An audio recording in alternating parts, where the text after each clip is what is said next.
Third, let's discuss footwork. This is the most critical part. We'll start with backspin returns and then cover topspin. First, the backhand side movement.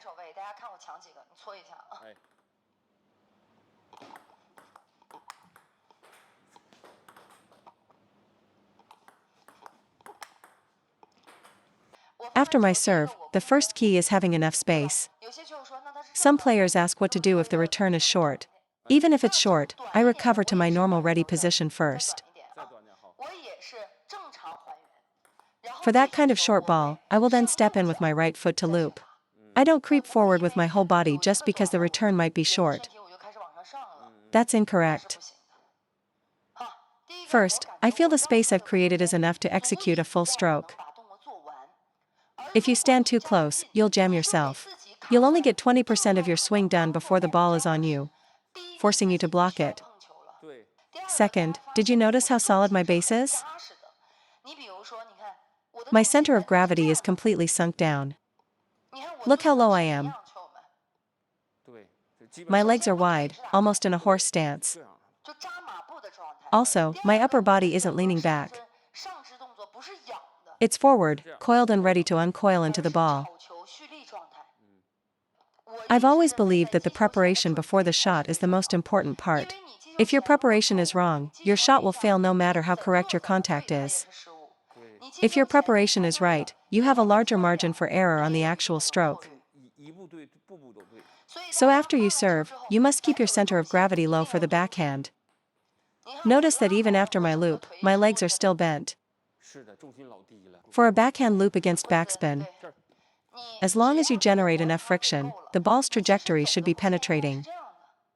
If you stand too tall, the trajectory will be loopy, and you'll easily hit it long. So, after I serve, my center of gravity is low. Therefore, after you serve, your lower body must be low, and your upper body must be engaged over the table. This will make your backhand smooth. If you try to loop standing upright, you'll only manage a weak, high loop, not a powerful drive. When the ball is in front of me and I don't need to move my feet, my center of gravity moves forward into the shot. If the ball is slightly to my left, my center of gravity shifts to the left as I loop. If the ball is slightly to my right, my center of gravity shifts to the right. My center of gravity completely follows the ball and moves with my arm. Why is the backhand loop so difficult for many players? Because they are using a counterintuitive force, where their body's weight is actually working against their swing. If they can get their center of gravity to move with the shot, the ball will definitely land. Many players only swing with their arm, but if you can get your center of gravity to move with the shot, you can really whip the ball. In a serve and attack situation, the return will never be perfect. If I'm jammed here, I'll use a more upward brushing motion. If the ball is in the middle, my center of gravity will press into the right side of my body with the stroke. If I try to loop without that weight transfer, I'll definitely miss. So, when lifting a backspin with your backhand, your center of gravity must be perfectly synchronized with your point of contact. Your weight follows the ball. If you're jammed, move up. If it's short, move forward. For balls to your left, shift left. For balls to your right, shift right. Of course, perfect footwork is ideal, but I always try to stay planted. If I don't have to move my feet, I don't. This also helps with recovery for the next shot. Now let's talk about the forehand side. The first key point is footwork. You have to step across. The problem now is that players serve and don't step. Then they see the ball and just hop towards it. Or they don't step, and then use a crossover step to get there. This is incorrect. The correct sequence is serve, quick recovery, then step. You must learn to step across. Young kids should learn the side shuffle, but adults need to learn the side step. For this type of ball, you can't use a shuffle or a crossover step. First, with a shuffle, you might overrun the ball. Second, if you use a crossover step for this shot, how will you recover for the next one? So the best method for this ball is to use a single, powerful step after you serve. After your serve and recovery, just push off your left foot and step with your right. You can get there in one motion. The key to this side step is to land in the right half of the table, not to finish the step while still being in the left half. Open your stance to this position, and you can loop directly from your forehand side. As you step, your upper body's center of gravity must drop down.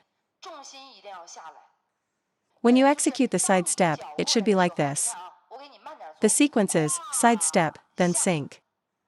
This is that feeling of power from the ground I was talking about. You're not being light-footed and tentative like this. Instead, you do it like this. See? This is how you generate power from the ground. So, it's load and bang. It's just this one detail. When looping a backspin ball, if you move too lightly, the incoming spin will feel very heavy.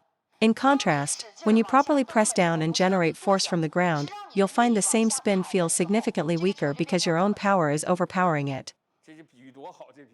So, after your serve, when the ball comes to your forehand, you must use power from the ground, step, sink, and explode. Step across with power from the ground, sink your weight, and explode. This doesn't mean you should stomp your foot hard, but when you arrive, don't be timid with your body. Get your body into position. When you want to power loop, plant your weight. Let me grab a cracked ball to show you what I mean. When you step over, don't be gentle as if you're afraid to break the floor. Instead, plant your foot firmly. Plant it solidly. Once your leg and body are solidly planted, you'll see how much more spin the ball has and how much easier it is to loop. It becomes much easier to loop. So first, when you move, don't be tentative.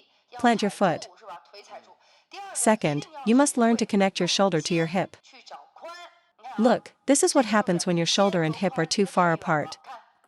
Shoulder here, hip down there. Some players stand even taller, which makes the distance greater. When you step over, your shoulder should be close to your hip.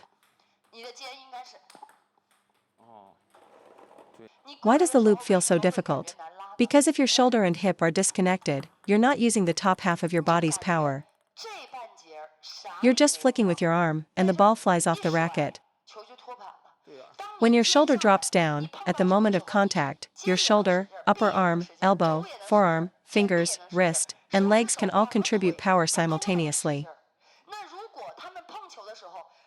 If, at contact, your shoulder, upper arm, hip, waist, and legs aren't engaged, you're left with just this tiny arm motion.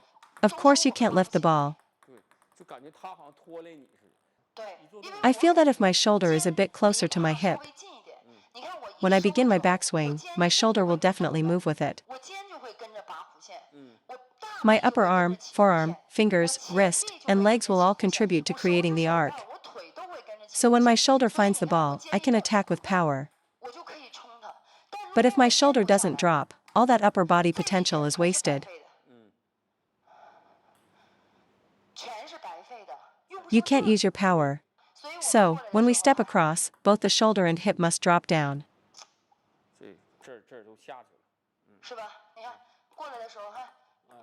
See how smooth that is? So, let's summarize the forehand side. After serving, don't stand too close. Find the ball from a semi-squat position. When you step over, plant your foot solidly. Then, connect your shoulder to your hip. See, serve, quick recovery, squat, and explode. 你看，力从地起，踩，爆。你看，力从地起过来，重心踩，爆。对，真是。Join our membership to unlock daily exclusive shorts and discover the coach's secret tips and tricks on table tennis technique. You'll also get our weekly on-court coaching series. Silver members get even more and also unlock the exclusive weekly Coach's Corner series. Thank you for supporting the channel's growth.